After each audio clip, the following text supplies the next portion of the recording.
या तुमच्या सोबतीच्याच जोरावर हा न्यायाचा लढा उभारतोय।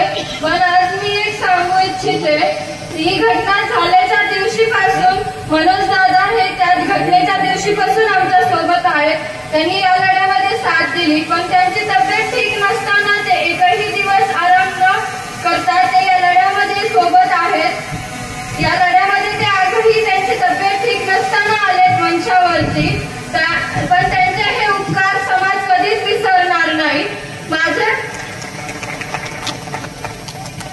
माझ्या वडिलांची जी हत्या झाली आहे ती खूप क्रूरपणे झाली आहे। मला एवढंच वाटतं की जे आरोपी आहेत त्यांना कठोरात कठोर शिक्षा ही झालीच पाहिजे। आज माझे वडील आपल्यात नाही आहेत, पण त्यांचे विचार हे आपण कायम जपू। त्यांच्या नावापुढे स्वर्गवासी लावायलाही आज आम्हाला म्हणजे माझ्या कुटुंबियांना, मला गावकऱ्यांना आज खूप दुःख होते।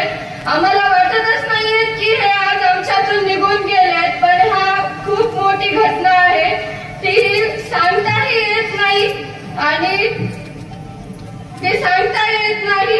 माझ्या म्हणजे आम्ही तर आज त्यांची वाटच बघतोय, पण आमच्या घरचा जो कुत्रा राजू आहे तो सुद्धा प्रत्येक गाडीच्या मागे पळत जाऊन त्याला वाटतं आपले अण्णा आले, तो प्रत्येकाच्या गाडीमध्ये मागे पळतोय, तोही त्याचे अण्णा सगळीकडे बघतोय, तो अण्णाला शोधतोय।